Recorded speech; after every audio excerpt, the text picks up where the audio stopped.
على رسوله الكريم اما بعد فاعوذ بالله من الشيطان الرجيم بسم الله الرحمن الرحيم رب اشرح لي صدري ويسر لي امري واحلل عقدة من لساني يفقهوا قولي۔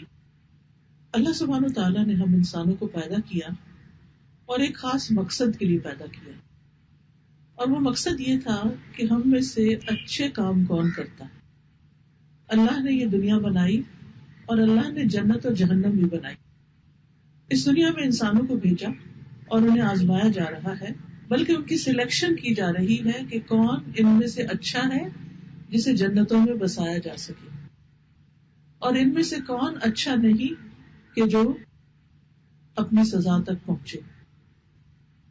ہم میں سے ہر شخص اللہ سبحانہ وتعالیٰ اسے یہ دیکھ رہا ہے کہ ہم ڈفرینٹ سچویشنز میں کرتے کیا ہیں، ہمارے ایکشنز کیا ہیں، نارملی ہم کیا کچھ ہماری روٹین ہے، ہمارا صبح اور شام کا طریقہ کیا ہے، ہم دن کیسے گزارتے ہیں، ہم رات کیسے گزارتے ہیں، ہم سردیاں کیسے گزارتے ہیں، ہم گرمیاں کیسے گزارتے ہیں، ہم اپنے پروفیشنل لائف میں کیسے ہیں، ہم اپنی پرسنل لائف میں کیسے ہیں۔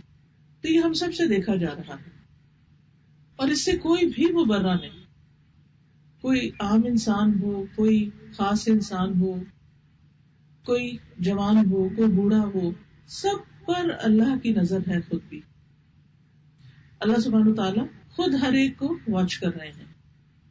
ان کل نفس لما علیہا حافظ، کوئی انسان ایسا نہیں کہ جس پر یعنی کوئی نگران نہ ہو، اور وہ نگران حافظ کون ہے؟ وہ اللہ سبحانہ وتعالیٰ خود ہی ہے۔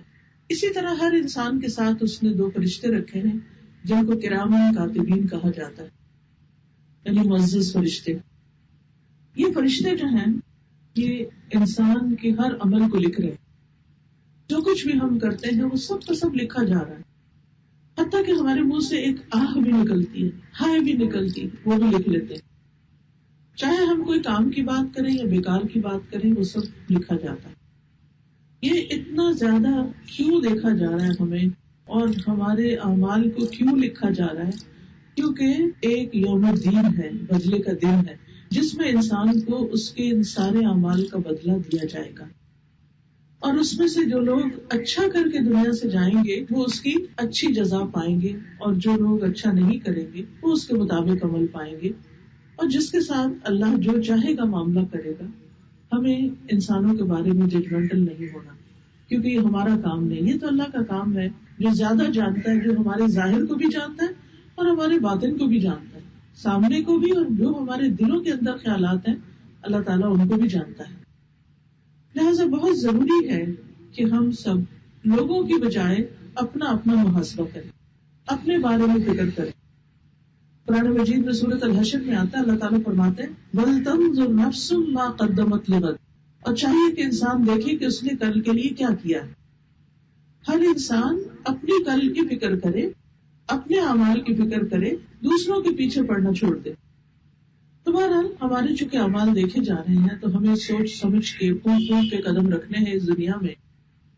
اس میں 2 طرح کے اعمال ہوتے ہیں، ایک وہ جن کو ہم خود انیشیٹ کرتے ہیں، اور دوسرے وہ اعمال ہوتے ہیں جو کسی کے عمل کے نتیجے کے طور پر ہم سے صادر ہوتے ہیں۔ ایک کو آپ ایکشن کہہ لیجئے، ایک کو آپ ری ایکشنز کہہ لیجئے۔ ہمارے ایکشنز کیا ہیں؟ جیسے ہم صبح اٹھتے ہیں، اپنی مرضی سے ہم وضو کرتے ہیں، نماز پڑھتے ہیں یا نہیں پڑھتے، جاگتے ہیں یا سوئے رہتے ہیں، اپنی مرضی کا ناشتہ کرتے ہیں، اپنی مرضی سے کام کرتے رہتے ہیں، اور ان میں سے سارے کام اگر انسان صحیح طریقے پر کرتا ہے تو وہ اس کے لیے عبادت بن جاتے ہیں، اور اگر ان میں انسان کسی پہ ظلم کر رہا ہے یا اللہ کا حق مار رہا ہے یا بندوں کا حق مار رہا ہے تو یہ اس کے اپنے ہی خلاف پڑتا ہے، یعنی انسان کا ظلم جو ہے وہ اس کے اپنے لیے نقصان دہ ہے۔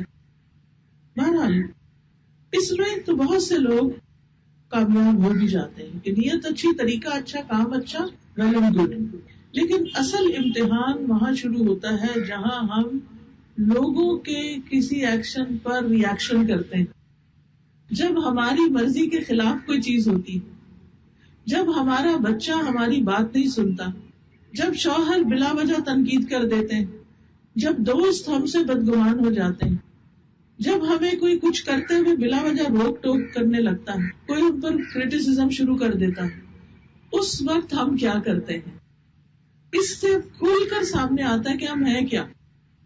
ہم ساری دنیا کے ساتھ اچھے ہوں، لیکن جب ہم گھر پہنچے اور اپنے ہی بچے کے ساتھ اچھے نہ ہوں تو پھر ہمارا اچھا ہونا کیا اچھا ہونا ہے.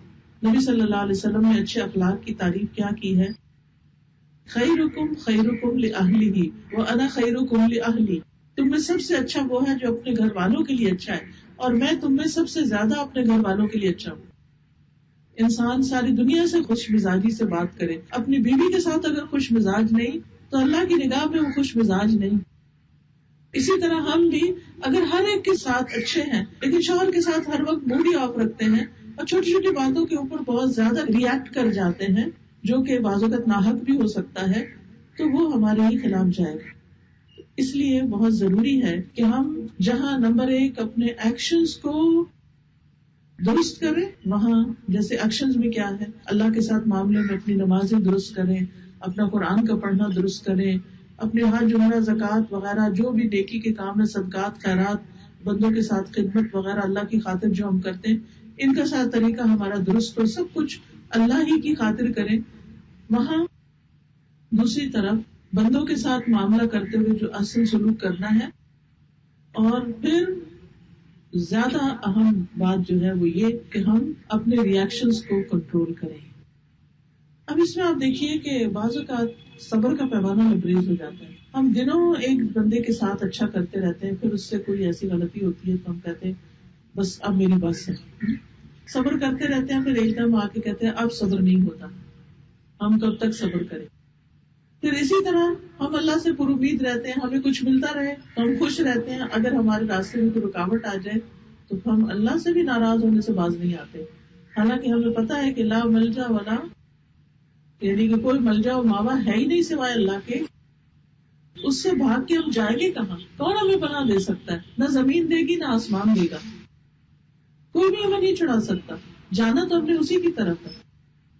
غفرانک ربنا والیک المصیر، ہم سب کہتے ہیں کہ بخشش تیری چاہیے اور اے ہمارے رب تیری ہی طرف لوٹنا ہے، تیری طرف واپسی.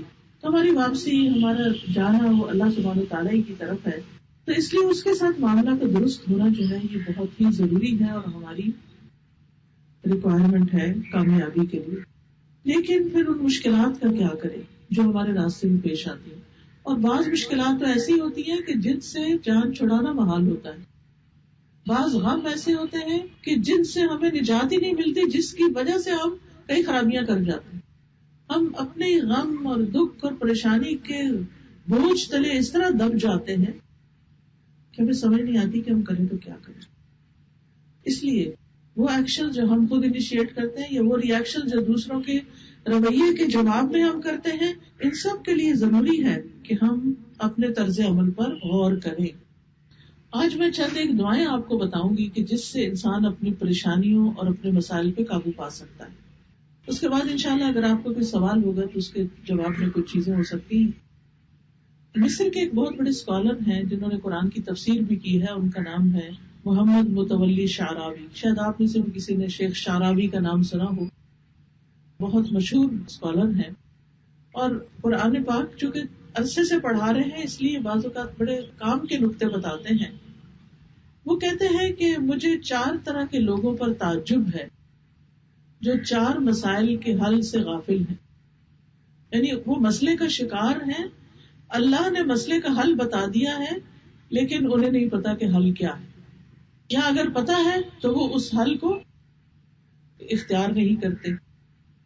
وہ کہتے ہیں کہ مجھے تعجب ہے اس شخص پر جو غم سے آزمایا گیا، یعنی جس کے دل پر غم ہے، وہ غم میں ڈوبا ہوا ہے، کہ وہ کیسے اس آیت سے غفلت اختیار کرتا ہے، وہ کیسے اس آیت کو نہیں پڑھتا. لا الہ الا انت سبحانک سبحانک انی کنت من الظالمین. الہی تیرے سوا کوئی معبود نہیں، تو پاک ہے، بے شک میں ظالموں میں سے ہو گیا، یعنی میری غلطی، میرا قصور.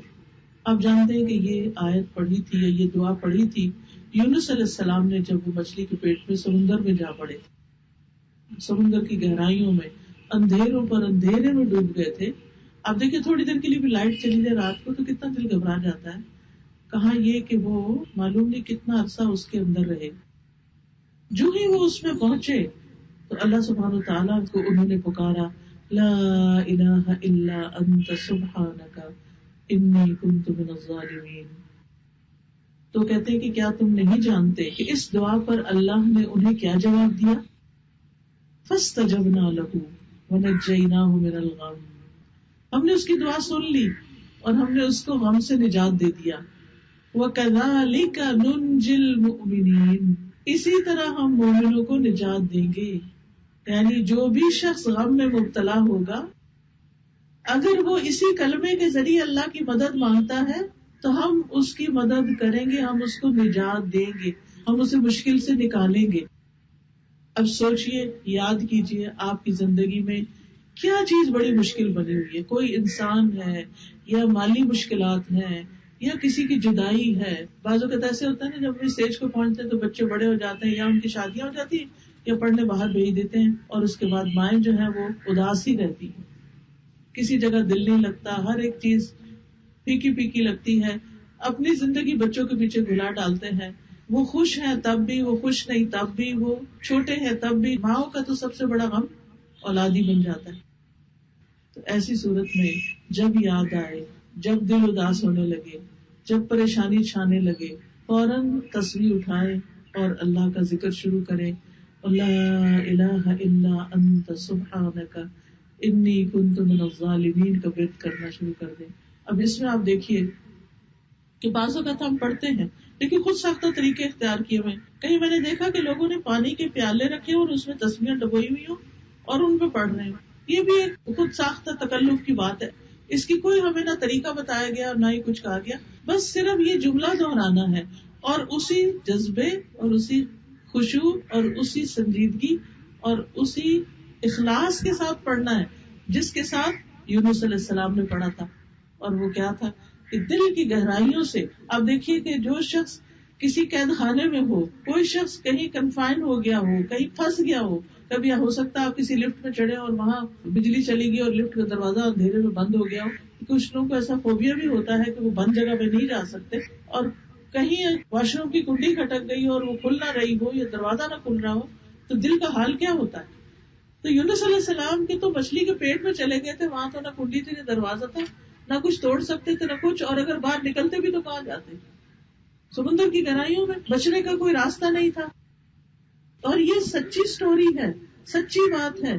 اس جگہ سے اللہ نے ان کو نکالا, چونکہ مچھلی کے پیٹ میں اسٹامک میں ایسڈ ہوتا ہے, لہٰذا ان کا جسم جو تھا وہ کچھ اسکن ڈیزیز ان کو ہو گئی, اس سے اسکن پرابلم ہو گیا. تو اللہ کے حکم سے مچھلی نے ان کو کنارے میں لا کے اگل کے ڈالا. اللہ نے ان کے اوپر ایک بیل اگائی, کدو کی بیل تھی, جس سے انہوں نے پھر کھایا بھی اور اس کا سایہ بھی انہیں ملا. اور کس طرح اللہ نے ان کو اس مشقت سے نجات دے دی. فاستجبنا لہ ونجیناہ من الغم وکذالک ننجی المؤمنین.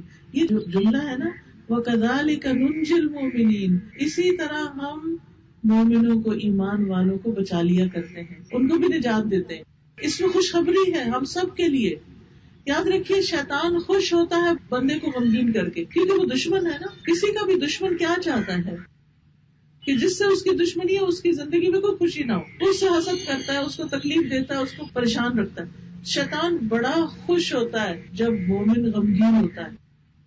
تو ہم نے اپنے دشمن کو خوش نہیں ہونے دینا. آپ دیکھیے بعض اوقات ہمیں پتا ہوتا ہے نا کہ کچھ لوگ جو ہیں ہمیں واچ کر رہے ہوتے ہیں اور وہ ہماری کسی خوشی سے خوش نہیں ہوتے, تو ہم ان کے سامنے اپنے آپ کو اور کمپوز کر لیتے ہیں اور ظاہر ہی نہیں ہونے دیتے کہ ہمیں کوئی کمی ہے یا ہمیں کوئی تکلیف ہے. ہم اپنے اوپر ایک ایسی کیفیت لاتے ہیں کہ کوئی ہمیں یہ نہ کہے کہ یہ پریشان ہے. تو مزہ آیا کہ پریشانی آئی اس پر. تو کسی دشمن کو اپنے اوپر ہنسنے نہیں دیتے, تو ہم شیطان دشمن کو اپنے اوپر کیوں ہنسنے دیں. کسی بھی غم اور پریشانی کو یاد کر کے پڑھیے لا الہ الا انت سبحانک انی کنت من الظالمین. سبحانک, تو پاک ہے. یعنی اگر مجھ پہ یہ مصیبت آئی ہے تو میں تجھے بلیم نہیں کرتی. کچھ لوگ تو اللہ کو بلیم کرنے لگتے ہیں, وائی می. نہیں, اللہ اس میں کوئی ضرور حکمت ہے. آپ دیکھیے کہ سونے کو جب خالص کرنا ہو تو اسے بھٹی میں ڈالا جاتا ہے, اسے پگھلایا جاتا ہے, اسے سخت گرم کیا جاتا ہے. اسی طرح جس انسان کو سونا بنانا ہو اللہ اس کو مشکل میں ڈالتے ہیں. کہ اس کے سارے میل کچیل، اس کی بری عادتیں، اس کی کمی بیشی ختم ہو جائے اور یہ نکھر کے میچور ہو کے باہر آئے. تو اس لیے بہت ضروری ہے کہ ہم یہ کلمہ پڑھنا نہ بھولیں. لیکن ہوتا پتہ کیا، ہمارے یہاں رواج یہ ہے کہ جب کسی کو مشکل آتی ہے وہ لوگوں کو اکٹھا کر لیتے ہیں، انہیں 1.25 روپیہ دے کے بٹھا دیتے ہیں، خود کچن میں چلے جاتے ہیں، خود کھانا پینے کا ارینجمنٹ کرنے لگتے ہیں، لوگوں کو ویلکم کر رہے ہوتے ہیں اور لوگوں سے پڑھوا رہے ہوتے ہیں، اور لوگ اپنے لیے پڑھ رہے ہوتے ہیں لا الہ الا انت سبحانک انی کنت من الظالمین، میں ظالم. تو گھر والے کو کیا ملا اس سے؟ جو پڑھے گا اسی کو ملے گا نا. تو ہمیں ان معاملوں میں صرف آنکھیں بند کر کے نہیں چلنا چاہیے، سوچنا بھی چاہیے کہ ہم کیا کر رہے ہیں. تو لا الہ الا انت سبحانک، تو پاک ہے، انی کنت من الظالمین، میرا قصور ہے، میری غلطی ہے. یاد رکھیے ہم پر جو آزمائشیں اور تکلیفیں اور غم آتے ہیں اکثر وہ ہماری اپنے ہاتھوں کی کمائی ہوتی ہے. قرآن مجید میں آتا ہے وما اصابک من مصیبت فمن نفسک، تمہیں جو بھی مصیبت پہنچی ہے وہ تمہاری نفس کی طرف سے. ایک اور جگہ پڑھتا فبما کسبت ایدیکم، تمہارے اپنے ہاتھوں کی کمائی ہے. ہم انسان ہیں، ہم سے غلطیاں ہوتی، دن رات غلطیاں ہوتی ہیں. اللہ تعالیٰ کیا چاہتا ہے کہ ہمیں پاک کر دے. قرآن مجید میں وعدہ بھی کیا گیا ہے قد افلح من تزکا، یقیناً کامیاب ہو گیا جو پاک ہو گیا. تو اللہ سبحانہ تعالیٰ ہمارا تزکیہ بھی کرتا ہے مشکل میں ڈال کے. لیکن ہم کمزور بندے نا، زیادہ دن ہم سے مشکل برداشت نہیں ہوتی، تو ہم اللہ سے اور قریب ہوتے ہیں، پھر دعا کرتے ہیں کہ اللہ تو مجھے اس سے باہر نکال دے. پھر اسی طرح وہ کہتے ہیں مجھے تعجب ہے اس شخص پر جو بیماری سے آزمایا گیا کہ وہ کیسے اس دعا سے غفلت کرتا ہے رب انی مسنی الضر وانت ارحم الراحمین. اے میرے رب مجھے یہ بیماری لگ گئی ہے اور تو رحم کرنے والوں میں سے سب سے زیادہ رحم کرنے والا، تو سب سے زیادہ مہربان ہے، تو اس بیماری کو دور کر سکتا ہے، تو اس تکلیف کو دور کر سکتا ہے. لیکن آپ دیکھیے کہ ہم اپنی بیماری میں اور پتہ نہیں کیا کچھ کرتے رہتے ہیں، اس ڈاکٹر کے پاس جا، اس کے پاس جا، یہ وظیفہ کر، وہ کر. یہ جو دعا ہے اس کو پڑھنا بھول جاتے، شیطان ہمیں بھلوا دیتا ہے. یہ کس نے پڑھی تھی دعا؟ ایوب علیہ السلام نے. پھر کیا ہوا؟ اللہ سبحانہ تعالیٰ نے فرمایا فاستجبنا له وکشفنا ما به من ضر، تو ہم نے اس کی دعا سن لی اور اس کی جو تکلیف تھی اس سے دور کر دی. کہا جاتا ہے کہ 18 سال تک وہ بیماری میں مبتلا رہے اور اسکن ڈیزیز تھی، سب لوگ ان کو چھوڑ گئے تھے، حتیٰ کہ ان کے اپنے گھر والے بھی، کوئی بھی ان کے پاس نہیں تھا. تو پھر کیا ہوا؟ اللہ سبحانہ تعالیٰ نے ان کی دعا سنی، وَكَشَفْنَا مَا بِهِ مِن ضُرٍّ، اللہ نے ان کی بیماری دور کر دی. تو ہمیں بھی کیا کرنا چاہیے؟ بیماریوں کے علاج کے لیے اس وظیفے کو اختیار کرنا چاہیے، یعنی اس دعا کو کثرت سے پڑھنا چاہیے. اچھا کچھ لوگ کہتے ہیں ہم دعا پڑھتے ہیں ہماری دعا نہیں سنی جاتی. ہم دیکھیے یہ تو ایسے ہی جیسے کوئی کہے کہ ہم کھانا پکاتے ہیں ہمارا کھانا ہی نہیں پکتا. نہیں، کوئی نہ کوئی وجہ ہوگی، یا تو چولہا نہیں جلایا آپ نے، یا پھر یہ ہے کہ صحیح انگریڈینٹس نہیں ڈالے، کہیں کوئی نہ کوئی کمی ہے. تو اسی طرح جب ہماری دعا نہیں سنی جاتی تو ایسا نہیں اللہ نہیں سنتا، ہمارے مانگنے میں کمی ہوتی ہے، ہم صحیح طور پر نہیں مانگتے، ہم بعض اوقات خود ساختہ طریقوں سے مانگ رہے ہوتے ہیں. تو مانگیے شوق کے ساتھ، والہانہ انداز میں، رو کر، سجدے میں پڑھ کے، قبولیت کے اوقات میں، درود شریف پڑھ کے، تاکہ دعا سنی جائے. یہ کیسے ہو سکتا ہے کہ اللہ نہ سنے جو السمیع البصیر ہے؟ وہ ضرور سنتا ہے، وہ ہر دعا سنتا ہے اور اس کا جواب بھی دیتا ہے. قرآن مجید میں فرمایا وَإِذَا سَأَلَكَ عِبَادِي عَنِّي فَإِنِّي قَرِيبٌ أُجِيبُ دَعْوَةَ الدَّاعِ إِذَا دَعَانِ. میرے بندے جب آپ سے میرے بارے میں پوچھتے ہیں تو بتا دیجیے کہ یقیناً میں قریب ہوں، میں جواب دیتا ہوں پکارنے والے کی پکار کا. جب بھی وہ مجھے پکارتا ہے اللہ تعالیٰ جواب دیتا ہے کہ ہاں میرے بندے. پھر کبھی تو اس کی وہ تکلیف دور ہو جاتی ہے، کبھی اس کو تھوڑے دیر سے ٹھیک کیا جاتا ہے، کبھی اس کا بدلہ آخرت میں دیا جاتا ہے. یہ نہیں ہوتا کہ دعا سنی نہ جائے، سنی جاتی ہے. قبولیت میں کبھی وہی چیز ملتی ہے، کبھی اس سے بہتر چیز مل جاتی ہے، کبھی کوئی بلا ٹل جاتی ہے، کیونکہ ہمیں نہیں پتا ہوتا نا کہ ہمیں کیا چاہیے. ہم سوچتے ہیں ہمیں اچھا گھر چاہیے، یہ نہیں پتا کہ اس گھر میں جاتے ہی کوئی حادثہ ہو سکتا ہے، اللہ نہ کرے. تو اللہ تعالیٰ وہ دعاؤں کی وجہ سے اس حادثے سے بچا لیتے ہیں ہمیں، اور اس گھر کے ملنے میں تاخیر ہو جاتی. کبھی کہیں جانا ہوتا ہے بلا وجہ ہی لیٹ ہو جاتے ہیں، ہو سکتا ہے اللہ نے کسی راستے میں ایکسیڈنٹ سے بچایا ہو. تو اللہ کے جو فیصلے ہیں نا ان پہ راضی ہونا چاہیے. جو بندہ اللہ سے راضی ہوتا ہے نا اللہ اس سے راضی ہو جاتا ہے.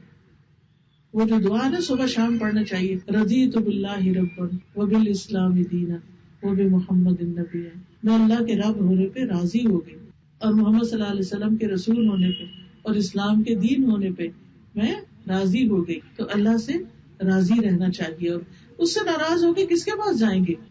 بندے سے ناراض ہو گئے تو اللہ کے پاس جاتے ہیں نا، اس کو شکایت لگاتے ہیں، اللہ تیرے بندے میرے ساتھ یہ سلوک کر رہے ہیں، تو ان کو ہدایت دے. لیکن اگر اللہ ہی سے ناراض ہو گئے تو کون سنبھالے گا ہمیں؟ کوئی بھی نہیں ہے پھر. اس لیے کبھی بھی دل میں بھی اللہ سے ناراض نہیں ہونا، چپ کے اس کو پکارتے رہے جس طرح ایوب علیہ السلام نے پکارا. تو بیماری میں یہ دعا بہت فائدہ دیتی ہے. پھر اسی طرح وہ کہتے ہیں مجھے تعجب ہے اس شخص سے جو خوف سے آزمایا گیا کہ وہ کیسے اس آیت سے غفلت برتتا ہے. حسبنا اللہ و نعم الوکیل، کافی ہے ہمیں اللہ اور وہ بہترین کارساز ہے. کبھی کسی چیز کا خوف آ جاتا ہے نا، کہ کئی لوگ ہوتے ہیں ان کو بس ایسے ہی وہم آتے رہتے ہیں، گھر سے نکلے تو ایکسیڈنٹ کہیں نہ ہو جائے. کوئی ضروری ہے ہر سے کتنے لوگ نکلے ہو کیا سبھی کا ایکسیڈنٹ ہو رہا ہے؟ وہ ہمیں تو وہم بھی ہوتے ہیں. لیکن بہرحال ان وہموں کے علاوہ بھی انسان کیا کرے؟ اپنے رب کو پکارتا رہے. اور جب دل میں خوف آئے، پلے باندھ لے بات، جب دل میں خوف آئے کسی بھی قسم، عورتوں کو اکثر خوف رہتا ہے ہمارا ہسبینڈ دوسری شادی نہ کرے، کسی کو خوف ہوتا ہے کہ پتہ نہیں میرا بچہ نہ مر جائے، کسی کو خوف ہوتا ہے کہ پتہ نہیں وہ میرے فلاں مجھ میں جادو نہ کر دے، کبھی کہیں ہماری بزنس سے نہ چلا جائے، کہیں ہماری جاب نہ چلی جائے، پتہ نہیں یہ ہو جائے گا وہ ہو جائے گا. جب بھی خوف آئے تو کیا پڑھے؟ حسبی اللہ و نعم الوکیل، کافی ہے مجھے اللہ. اللہ ہے نا، جب اللہ ہے تو وہ بچائے گا نا، مشکل آسان ہو جائے گی. تو حسبی اللہ و نعم الوکیل بہترین تسبیح ہے کہ کافی ہے مجھے اللہ. اور یہ جو نبی صلی اللہ علیہ وسلم نے پڑھا تھا حسبنا اللہ و نعم الوکیل، یہ ایک جنگ کے موقع پر پڑھا تھا جس میں دشمنوں کے مقابلے کے لیے آپ گئے تھے لیکن وہ دشمن بھاگ گئے. اللہ تعالیٰ فرماتا ہے فانقلبوا بنعمت من اللہ وفضل لم یمسسہم سوء، پس وہ اللہ کی نعمت اور فضل کے ساتھ واپس لوٹے اور انہیں کوئی تکلیف نہ پہنچی. کہتے ہیں کہ وہاں کافی بزنس ہوا اور بہت سا مال کما کے کئی چیزیں خرید کے واپس اپنے گھروں کو گئے. ایکسپیکٹڈ تھی جنگ اور جنگ کی بجائے وہاں بزنس ہو گیا. لیکن جب لوگوں نے انہیں ڈرایا تھا کہ تمہارا دشمن آ رہا ہے تم پر، تو انہوں نے کہا حسبنا اللہ و نعم الوکیل. اور یہ جنگ احد کے بعد کا واقعہ ہے جب زخموں سے چور تھے وہ لوگ اور پھر بھی دشمن کے مقابلے کے لیے گئے تو اللہ نے ان کی مدد کی. ابراہیم علیہ السلام کو جب آگ میں پھینکا گیا تو اس وقت انہوں نے کہا حسبی اللہ و نعم الوکیل. تو اللہ سبحانہ وتعالیٰ نے کس طرح ان کو بچایا آگ سے. آگ ہی ان کے لیے باغ بن گئی، آگ ٹھنڈی ہو گئی. پھر اسی طرح وہ کہتے ہیں مجھے تعجب ہے اس پر جو لوگوں کے مکر سے آزمایا گیا، کہ لوگ اس کے خلاف چالیں چلتے ہیں. ادھر سے لیگ پولنگ ہو رہی ہے، ادھر سے کوئی سیاست کے لیے جا رہی ہے، ادھر سے کسی کو ڈی گریڈ کیا جا رہا ہے، ادھر سے کوئی مسئلہ کھڑا کیا جا رہا ہے. آپ دیکھیں کہ ہمارے ملک میں خاص طور پر افسوس کے ساتھ کہنا پڑتا ہے کہ کوئی کہیں بھی چین سے بیٹھ کے کوئی کام نہیں کر سکتا، کوئی بڑی کرسی ہو یا چھوٹی کرسی ہو. یعنی کہیں بھی انسان ہو تو اس کو اطمینان نہیں ہوتا کہ میں یہاں جو بیٹھ کے کروں گا وہ کسی پائے بھی چڑھے گا، کسی سرے چڑھے گا یا کچھ. کہیں نہ کہیں سے کوئی نہ کوئی چالیں اندر سے یا باہر سے چلی جاتی. اسی طرح گھروں کے اندر بھی ایسے مسائل ہوتے ہیں، میاں بیوی کو چین سے رہنے نہیں دیتے. کوئی ادھر سے چال چل رہا ہے، کوئی ادھر سے چال چل رہا ہے، کوئی کسی کو کسی اپنے ہی قریبی بہن بھائیوں سے خطرہ ہے، کسی کو اپنے نند سے خطرہ ہے، کسی کو ساس کا مسئلہ ہے، کہیں ساس کو بہو کا مسئلہ ہے.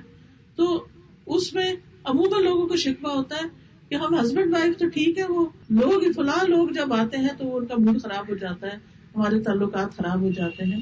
تو ایسے موقعوں پر بھی خوف اپنے اندر سے نکالیے، اپنا معاملہ اللہ کے سپرد کر دیجیے.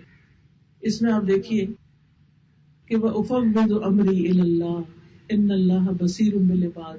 یہ کس نے پڑھا تھا؟ یہ کلمہ کس نے پڑھا تھا کہ میں اپنا معاملہ اللہ کے سپرد کرتا ہوں؟ اللہ اپنے بندوں کو دیکھنے والا ہے. یعقوب علیہ السلام نے جب انہوں نے اپنا معاملہ اللہ کے سپرد کر دیا. تو بات یہ ہے کہ بہت دفعہ ایسا ہوتا ہے کہ اپنے ہی پیارے. اب دیکھیں یعقوب علیہ السلام کس سے آزمائے گئے تھے؟ اپنے بیٹوں سے، کہ جنہوں نے اپنے ہی بھائی کو اٹھا کے کنویں میں پھینک دیا تھا. کبھی ایسا بھی ہوتا ہے اپنی اولاد آزمائش بن جاتی ہے، اپنی اولاد ہی مصیبتیں کھڑی کر دیتی ہے، اپنی اولاد ہی دشمن بن جاتی ہے. اور اس سے بڑا غم کوئی نہیں ہو سکتا کہ جن کو پلکوں پہ پالا، ہر کوئی دکھ تکلیف نہ ہونے دی، وہی کھڑے ہو گئے تکلیف دینے کے لیے. یہ بہت بڑا غم ہوتا ہے. لیکن انسان جب اپنا معاملہ اللہ کے سپرد کر دیتا ہے، اللہ اس کے لیے کافی ہو جاتا ہے. یا اللہ یہ معاملہ مجھ سے نہیں سنبھلتا، یہ میرے قابو میں نہیں، یہ میرے بس میں نہیں، تو ہی ان کو سنبھال، تو ہی ان کو ہدایت دے. تو اللہ سبحانہ وتعالیٰ اس معاملے کو اپنے ذمے لے لیتا ہے. اللہ سبحانہ وتعالیٰ نے کیا فرمایا؟ فَوَقَاهُ اللَّهُ سَيِّئَاتِ مَا مَكَرُوا، کہ اللہ نے انہیں تمام چالوں سے محفوظ رکھا جو انہوں نے سوچ رکھی تھی. تو حقیقت یہ ہے کہ اللہ سبحانہ وتعالیٰ ہی بندوں کو ہر معاملے میں نجات دینے والا ہے. تو اس لیے بہت ضروری ہے کہ ہم ہر معاملے میں اللہ سبحانہ وتعالیٰ کی طرف رجوع کریں. دیکھیے غم اور دکھ سے بچنے کے لیے کچھ دعائیں اور بھی ہیں. مثلا ایک دعا ہے اللہ اللہ ربی لا اشرک بہ شیئا، اللہ اللہ میرا رب، میں اس کے ساتھ کسی کو بھی شریک نہیں کرتی. آپ دیکھیے کہ ہم کبھی مال کے نقصان سے دکھی ہوتے ہیں، کبھی اولاد کی وجہ سے ہوتے ہیں، کبھی بیماری کی وجہ سے ہوتے ہیں، کبھی کسی چیز سے، کبھی کسی چیز سے.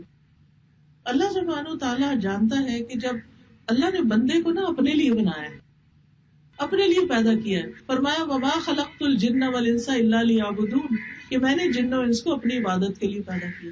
اب بندہ جب اللہ کی عبادت چھوڑ کے اور چیزوں کی طرف زیادہ لگ جاتا ہے، تو جس چیز سے وہ اللہ سے بڑھ کے محبت کرتا نا، اللہ تعالیٰ اسی چیز سے اس کو توڑتا ہے. یہ بات یاد رکھیے گا زندگی میں، جس سے ہم محبت زیادہ کرتے ہیں نا، اللہ اسی کے ذریعے ہمیں آزما لیتا ہے. یعقوب علیہ السلام بھی حضرت یوسف سے بہت محبت کرتے تھے، اللہ نے ادھر سے آزمائش بھیجی تھی. جن چیزوں سے، چاہے مال و دولت ہو، چاہے اولاد ہو، چاہے چیزیں ہو، کیونکہ ایمان کی علامت کیا ہے؟ والذین آمنوا اشد حبا للہ، ایمان والے اللہ کی محبت میں سب سے زیادہ شدید ہوتے ہیں. تو جہاں کوئی اللہ سے زیادہ پیارا ہوا، اللہ اسی سے توڑ دیتا ہے بندے کو. تو بندہ پھر کیا پڑھے؟ اللہ میں کسی کو تیرے شریک نہیں کرتا، تو سب سے زیادہ مجھے عزیز ہے، سب سے زیادہ میں تجھ پر ایمان رکھتا ہوں. تو اللہ اللہ ربی، آپ سب پڑھیے اللہ اللہ ربی لا اشرک بہ شیئا، اللہ اللہ ربی لا اشرک بہ شیئا، اللہ اللہ ربی لا اشرک بہ شیئا. جب تک دل سے غم ہٹے نا، پڑھتے رہے پڑھتے رہے، آپ دیکھیں گے آپ کا دل ہلکا ہو جائے گا. دیکھیے ہم باہر کا موسم نہیں بدل سکتے، مثلا سورج نکلا ہوا دھوپ ہے، ہم یہ نہیں کر سکتے کہ سورج کے آگے کچھ، ہم اپنے آپ کو بچاؤ کر لیتے ہیں، چھاؤں میں چلے جاتے ہیں. ٹھنڈی ہوا چل رہی ہے، ہم کپڑے موٹے پہن لیتے ہیں، ہم ہوا تو نہیں روک سکتے. تو بہت سی چیزیں ہمارے بس میں اور کنٹرول میں نہیں، لیکن اپنے آپ کو ہم پروٹیکٹ کر سکتے ہیں. کبھی اللہ کے ذکر سے، اللہ کے کلمات سے، اللہ کو پکار کے، اللہ کی مدد اور اللہ کی حفاظت سے. پھر اسی طرح غم اور دکھ کے وقت نبی صلی اللہ علیہ وسلم یہ کلمہ پڑھا کرتے تھے، لا الہ الا اللہ العظیم الحلیم. آپ پڑھیے لا الہ الا اللہ العظیم الحلیم، لا الہ الا اللہ العظیم الحلیم، لا الہ الا اللہ رب السماوات والارض ورب العرش العظیم، لا الہ الا اللہ رب السماوات والارض ورب العرش العظیم، لا الہ الا اللہ العظیم الحلیم، لا الہ الا اللہ رب السماوات والارض ورب العرش العظیم. پھر اسی طرح یا حی یا قیوم برحمتک استغیث، اے زندہ رکھنے والے، اے قائم رکھنے والے، میں تیری رحمت کی فریاد کرتی ہوں. انسان اپنے آپ کو اللہ کے آگے گرا دے، اللہ کے آگے روئے، اللہ سے تڑپ کے دعا مانگے، کیونکہ غافل دل کی دعا نہیں سنی جاتی کہ ہم دھیان ادھر ادھر کریں اور ویسے تصویر پڑھ رہے اور کہ ہم نے 1,00,000 دفعہ پڑھ لیا پھر بھی مسئلہ نہیں حل ہوا. نہیں، اگر ایک دفعہ بھی پڑھتے اور رو کے پڑھتے تو زیادہ وزنی تھا، زیادہ افیکٹو تھا. تو اس لیے بہت ضروری ہے کہ ہم اللہ سبحانہ تعالیٰ کی طرف ہر حال میں رجوع کرنے والے ہوں. اور ایک اور چیز یہ کہ اگر ہم دکھ سے بچنا چاہتے ہیں تو دوسروں کو دکھ دینا چھوڑ دیں, دوسروں کے لیے آسانیاں پیدا کریں, صبر کر جائیں. کسی نے ہمارا دل دکھایا تو یہ نہیں ہم اس سے زیادہ اس کا دکھائیں, صبر کر جائیں, تھوڑی دیر چپ ہو جائیں اور پھر سوچ سمجھ کے جواب دیں اگر دینا بھی ہو. تو اس میں آپ دیکھیے کہ بعض اوقات ہم تو اپنے آپ کو کنٹرول کر لیتے ہیں, لیکن لوگوں کی دردناک باتیں, جھڑکیاں, طنز, ڈانٹ, تانے, اور بعض اوقات گھر والوں ہی کی طرف سے یہ ساری باتیں, اپنے رشتے دار, بہن, بھائی, شریک, دوست, ماں, نانی, دادی, والدہ, بہن, ساس, سسر وغیرہ, ان سب کی طرف سے جب بہت سے تانے سننے کو ملتے ہیں تو بعض اوقات انسان صبر نہیں کر پاتا. جہاں سے میں نے شروع کیا اختتام پر وہی بات کروں گی کہ صبر نہیں کر پاتا, اور انسان کے دل میں ایسا درد پیدا ہو جاتا ہے کہ جس سے چھٹکارا مشکل ہوتا ہے. تو پھر یہ ہے کہ یہ جو دل تیروں سے چھلنی ہو چکا ہے, اس کے لیے ہم کیا کریں؟ اس مرض کا کوئی علاج ضروری ہوتا ہے.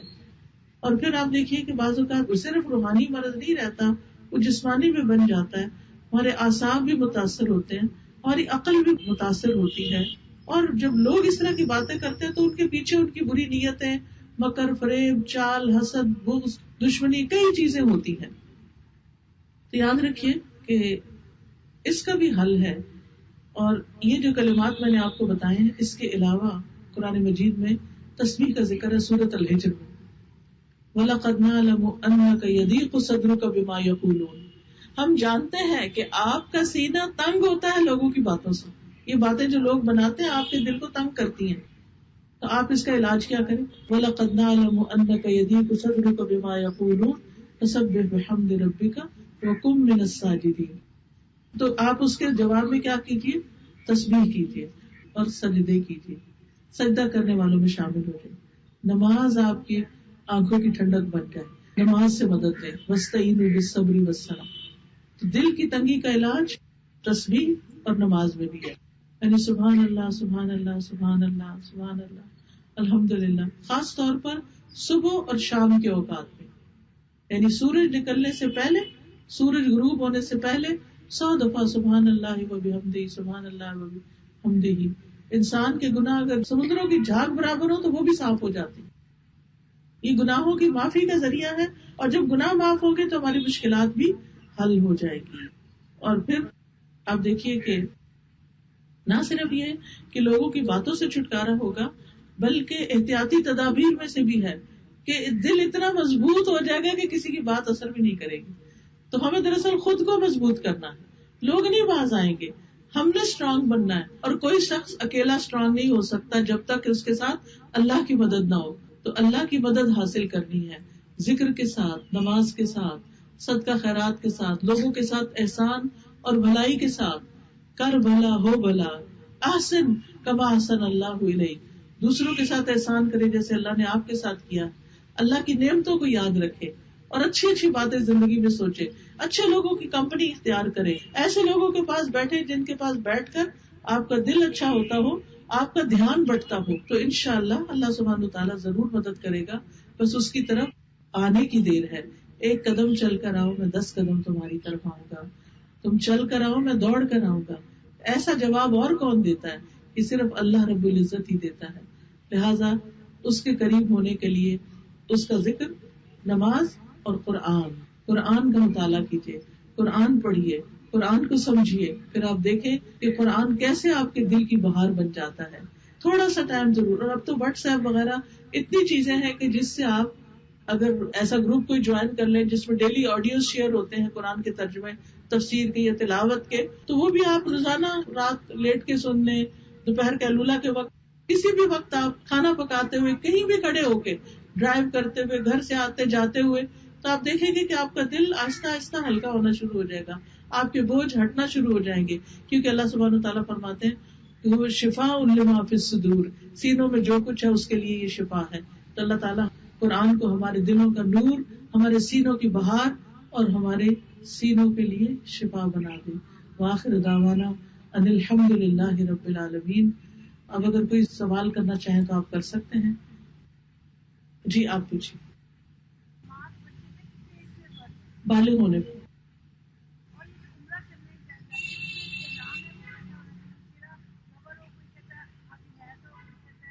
نہیں اس میں یہ ہے کہ گھونگھٹ سا نکال لیں. یعنی نقاب منع ہے لیکن یہ دوپٹہ لیا ہوا تو آگے کر لیں تھوڑا. وعلیکم السلام ورحمۃ اللہ وبرکاتہ. مجھے یہ پوچھنا ہے کہ جب ہم سجدے میں دعا مانگتے ہیں تو کیا نماز والے سجدے کو زیادہ لمبا کر کے اس میں مانگے یا اسپیشل دونوں طرح مانگ سکتے ہیں, دونوں طرح مانگ سکتے ہیں. صرف یہ ہے کہ عربی میں ہی مانگے کہ جو مانگے سجدے میں سجدے میں عربی میں مانگے. عربی میں عربی کی دعائیں جو ہے نا وہی مانگے. استغفر اللہ استغفر اللہ اللہم اغفر لی پڑھ لیں بس, کیونکہ استغفار سے بہت سے مسائل. جی جی بس وہ دل میں رکھ کے نا, دل میں دعا رکھ کے نا کہ اللہم اغفر لی اللہم اغفر لی, اس طرح پڑھ لیں. ہاں جی وعلیکم السلام. جی بچوں کی تربیت کے حوالے سے اہم ترین چیز یہ ہے کہ ہم ان کے لیے اچھے رول ماڈل بنے. اگر ہم چاہتے ہیں کہ ان کا اخلاق اچھا ہو تو ہم اپنے گھر میں ایک ایسا ماحول بنائیں کہ اچھے اخلاق کا مظاہرہ ہو. اگر ہم چاہتے ہیں وہ نماز پڑھے تو ہماری زندگی میں نماز پرائرٹی. اگر ہم چاہتے ہیں کہ وہ دین کی طرف آئے تو ہم اللہ اور اس کے رسول کا ذکر گھر میں کرتے رہیں. تو بچے جو ہے ماحول سے زیادہ سیکھتے ہیں. اور اس کے علاوہ میرے لیکچرز ہیں کافی سارے بچوں کی تربیت پر. میری ویب سائٹ ہے farhatashmi.com, اس پہ آپ جائیے, یا قرآن فار آل ایپ ہے اپلیکیشن, ڈاؤن لوڈ کر لیجیے. اس میں جتنی بھی سیریز ہیں اس میں بہت ڈیٹیل کے ساتھ بچوں کی تربیت پہ لیکچر دیے.